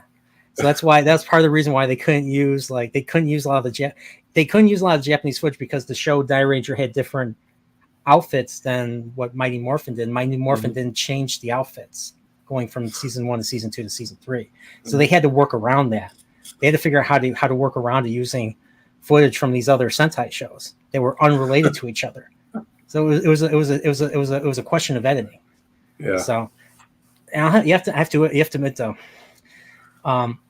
because my friend Steve, Steven showed me some of these clips and all that, and he was explaining this to me. Now because of that, when I watch something, I see how it's edited. I never feel the same. I never look at something the same anymore. Like when I was a kid, I used to think, oh, they're in the same. They're in the same frame, even though you don't see them in the same frame. I assume they're in the same frame, but they're not. It's cut after cut after cut. So you see a cut from one show with a cut versus another show. So yeah. What were you saying? I forget where I was going with that. But yeah, so that's Power Rangers. I stopped watching it. There was a show called Power Rangers in Space, and they basically concluded the original. And I'm serious. There was a show called Power Rangers in Space. It was based off of the show Mega Ranger, the Sentai show Mega Ranger, and they actually concluded the original story. Like they finally concluded all the villains from Mighty Morphin, from Zeo, and from all those shows, and by killing off. Spoiler: they killed off Zordon. Remember Zordon, the guy in the tube that gave the Rangers their instruction and all that at the command center. Yeah. So once that show concluded, I was done with Power Rangers. Yeah. Yeah. Even though they kept making more Power Rangers, they kept adapting more shows, Lost Galaxy and Lightspeed Rescue. Yeah, there was a show called Lost Galaxy. I watched a little bit. I was in high school. I was starring Von Steuben, and starring high school. And sometimes I watched that, but I wasn't really into it. What I was into that year was Digimon. You ever watch Digimon? No. You didn't watch Digimon? Bastard.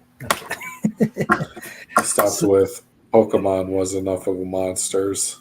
Yeah, my brother loves season 1 of Pokemon Indigo League. Yeah, that to him is basically DuckTales to me. Really? And Super Mario, like nostalgia wise. So. Yeah, that makes sense given his age. Yeah, exactly. I remember getting up early to watch that.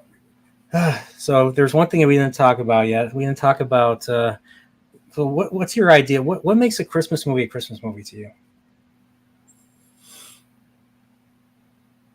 There has to be some kind of celebration or effort to be celebrating Christmas. Okay. A vacation, a trip, Thanksgiving Day, a meal. Or what about hearing Merry Christmas? Or that's some Christmas shit, like Gary Busey says in Lethal Weapon. Is Lethal Weapon a Christmas movie? Do they celebrate anything Christmas in there? Yeah. The end of the movie.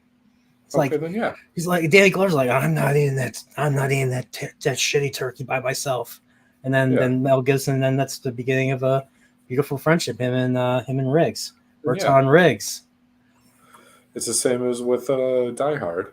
Like they're in the building as part of like a party. Yeah. So yeah, it's a Nakatomi, the Nakatomi building. Mm-hmm. I give you the FBI.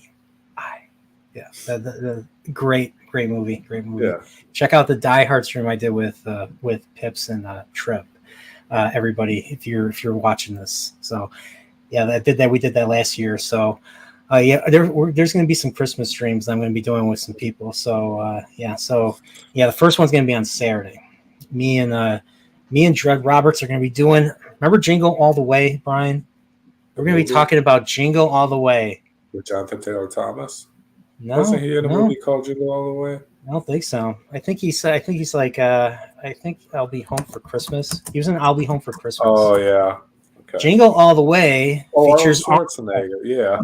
Put the cookie down now. You know that movie. And then Sinbad's in it. Yeah. Him and Sinbad are fighting for like a Rock'em Sock'em Robot because Arnold's son is Jake Lloyd. Remember Jake Lloyd? He plays Anakin in the Phantom Menace. Well, before he was in the Phantom Menace, he was in Jingle All the Way as Arnold's little son that he wanted to get this toy for, so that Arnold could redeem himself to his son by getting him the toy because he wasn't there or something. I don't remember the story. I'm gonna watch it. I'm gonna watch it tomorrow or Saturday. So expecting that on Saturday. What was your favorite type of gifts growing up? Favorite type of gifts. So I was never much. Maybe it's because of my lack of imagination or something. Because I was by myself quite a bit. I never got into. Even though I had action figures, I never played with them. I was like, "What am I gonna do?" I'm like, "Hey, I am the evil warlord, and I'm gonna spill this on myself." And I am the hero. We're gonna fight. You know, like this. I never did that. I just never did that. I thought it was dumb. No, neither did I. So I did like Legos. I like to build Legos if Connects. Which one? Did you have Connects? I don't remember. Which one were those? They were like the plastic like rods and fasteners. You'd like clip the rod into like a little section of the fastener. I don't know. Clip the fasteners to each other. I don't know, honestly. For me, video games. So whenever I got a video game, it was always a big deal.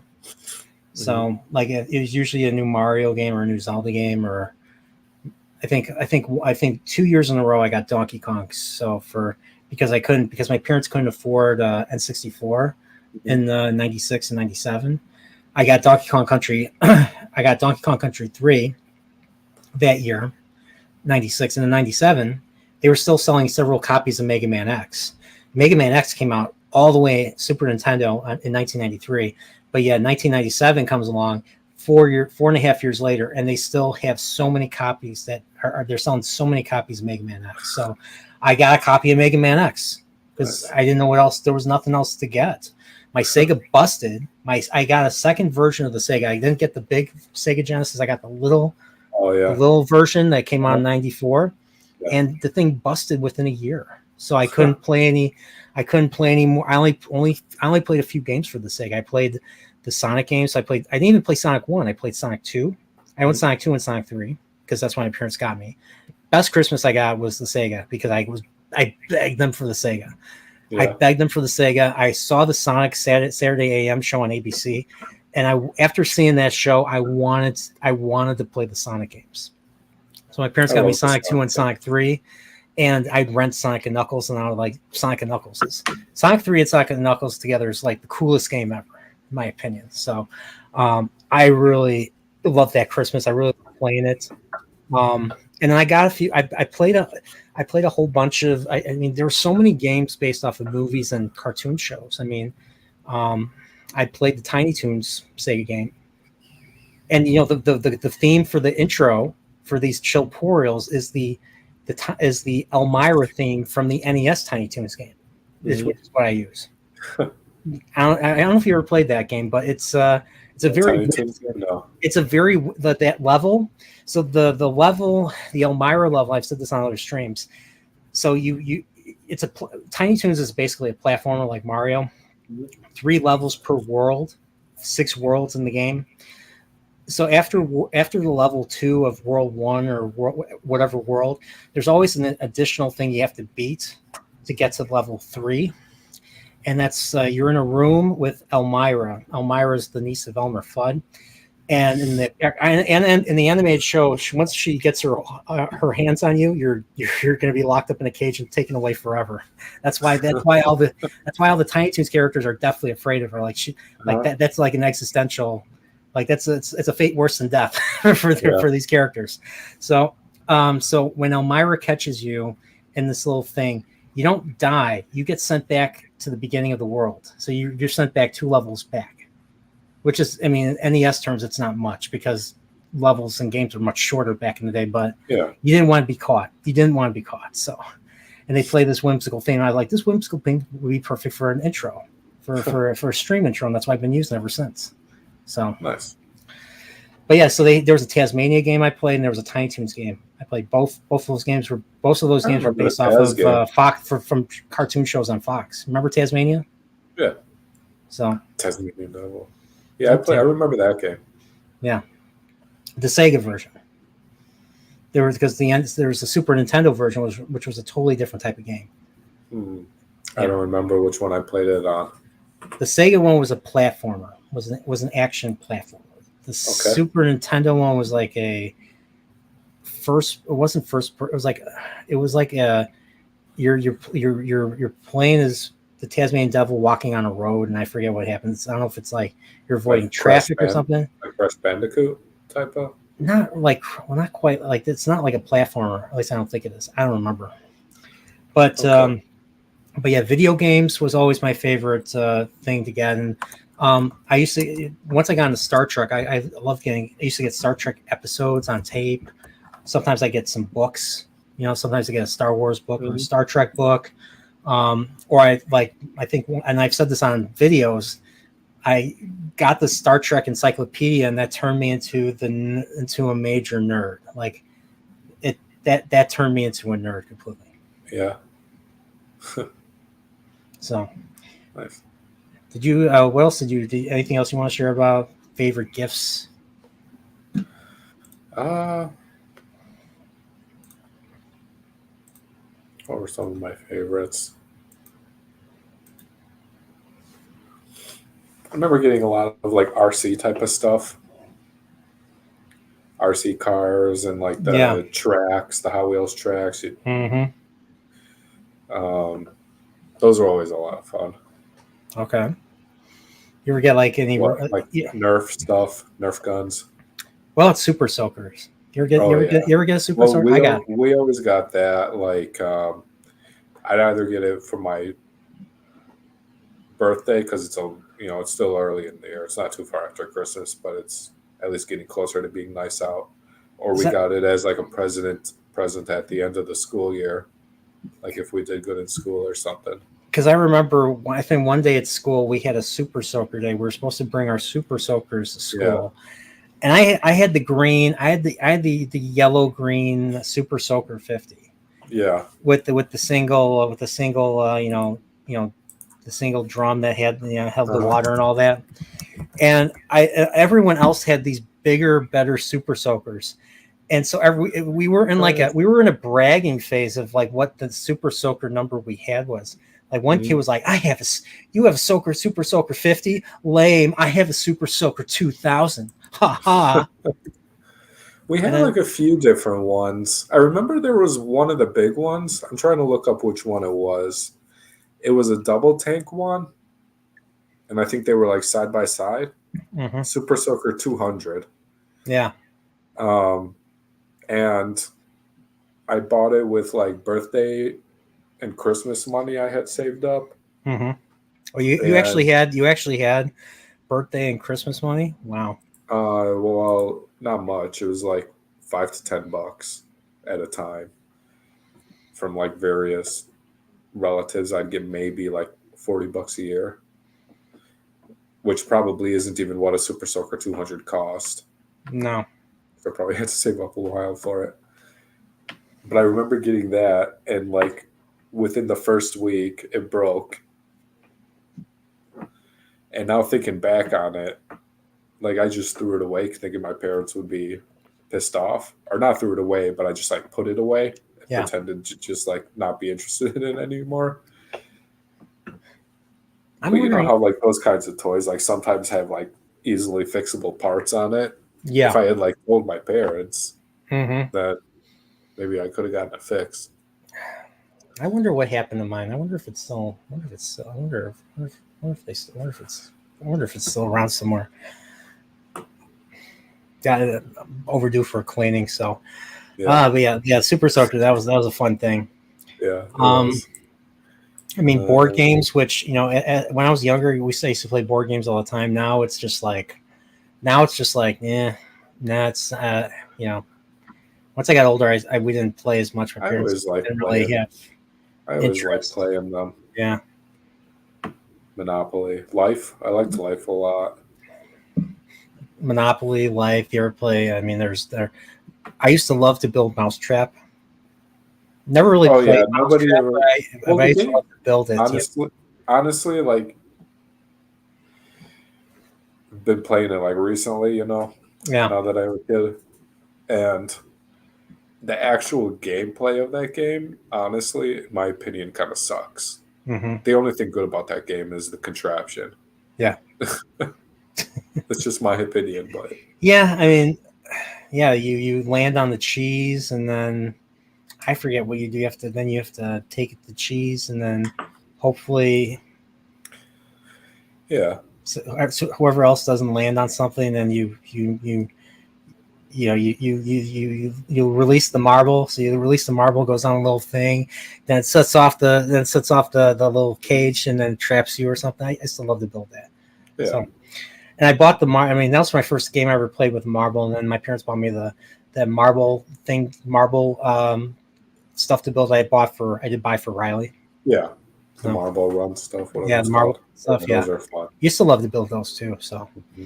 Yeah, anything you can build blocks, and especially if they move, like those dominoes. Yeah, because they made. Yeah, because it's just like you build it, and then it pays off when you able to use the marble to go down and do all this fun stuff. Yeah, it's fun to do stuff. Those were the gifts I liked. Those were the gifts I generally played with. When I got older, it was just mainly video games or shows or movies or something. I always just wanted like clothes that fit. Yeah, clothes. I get grandma. My grandmother would always used to get from my grandmother. Used to get clothes or choo-choo train. You ever have one of those choo-choo trains? Get the build the track and then put the train on, and then the train rides around the track. Yeah, we stayed. No, I don't think I ever had one of those. Putting those together was quite fun too. Yeah. So, but yeah, that's pretty much it. So, and every Christmas Eve was, It's a Wonderful Life. Parents used to watch it. I watched it because my parents watched it. I've still never seen that whole movie. Okay, all right. It basically a guy thinks he loses it all, but then because he's been a good person all of his life, everybody decides. I know what it's about. Everybody decides to help him. He pays off the debt, and he doesn't go to jail. Yeah, and I know what it's about. Merry Christmas, Mr. Potter, and then Mr. Potter's like, "Merry Christmas to you too, you bastard! In jail, ha ha ha." He's a what can I say? He's a bastard. So yeah. That was always on, and for me, the Christmas movie that Christmas Story I saw years later on TV. Like it wasn't something my folks watched. It was something I discovered. It was on UPN. It was on like almost every other day. So especially when I was in 7th grade or 8th grade, so it was always on. And so that's how I first watched it. You're gonna put an eye out with that thing, kid. And but it wasn't really. It was Home Alone that I saw from a real young age. Yeah. Home Alone, the classic Grinch Who Stole Christmas, and Charlie Brown Christmas. I mean, those were things. And, The simple classics. Yep, I'll be doing Charlie Brown Christmas with Pops, and I think next week. I think I'll have to check my calendar, but yeah, we're going to be doing that. So Commentary. Yeah, just a stream talking about it. Yeah. Kind of like what you and I are doing, just a chill stream. Chill stream. So yeah, we're going to be doing 3 Christmas streams. I'm going to be doing one this Saturday with Dred Roberts. We're doing Jingle All the Way. And then we're doing one next week with Pops, where it's going to be Charlie Brown Christmas. And then the week after, Mags, we're going to be covering. And I've never seen White Christmas. Have you ever seen White Christmas? Yeah. Bing Crosby? Haven't seen it. I've actually seen that one before. Only thing I know is that Kevin McAllister, Macaulay Culkin, sings it in Home Alone. Dun, dun, dun, bum, bum. I'm dreaming of a white Christmas just like the ones I used to know. Sorry. All right. I think people left because but yeah, that's anything else you want to share? Anything else you got? No, I'm tapped. You know. So Bryan, you don't have a channel. Do you have anything you want to promote? That's what I always ask everybody, because everyone else has YouTube channels, and they'll have a project or they'll have a stream going on that they can promote here. I'll promote Goodwill. Now, what about me? Don't you know me? Why don't you promote me? Yeah. So that's what Marty did. Marty's like, I don't know. Do you have anything you want to promote, Marty? He's like, yeah, I know this guy named Chillporeal. I guess Marty's the better friend after all. Yeah. Promote your channel on your own channel.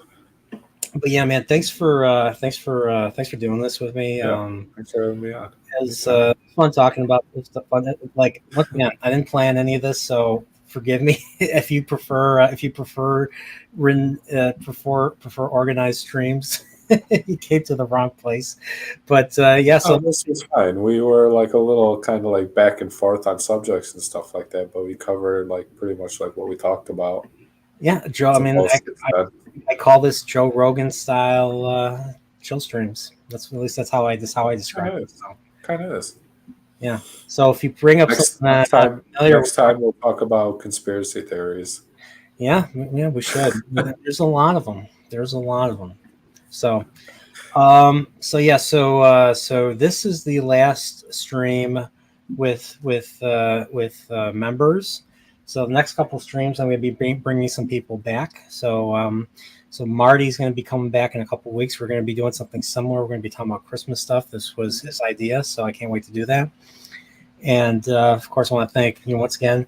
I want to thank Dempsey and DJ Ronnie G and Anthony Dalkey earlier, and Jacob Ironside, and Admiral Teague, and Prophet of the Dragon, and Krista Dempsey, and Trip, and Zombie Main, and who else was here? CLS Studio was here too. Low Spec Alliance Laptop, Subhuman 84, Dave Miles, David Glenn, Mr. Man, and I don't know who this jerk is. But he's a member, Bryan. Never heard of him. So yeah, man. So let's. So once again, Bryan, Mr. Chill. Is that what you identify as? I've never called you that tonight. Before, so. Just for tonight. So just for tonight. What's funny is next time I hang out with you, that's what I'm gonna be calling you from now on. All right, Mr. Chill. So, Mr. Chill. So next Chillporeal will be next Thursday, and let's see who is on next week's Chillporeal. Everybody, have a good night, stay in your Chillporeal, and stay safe. Good night.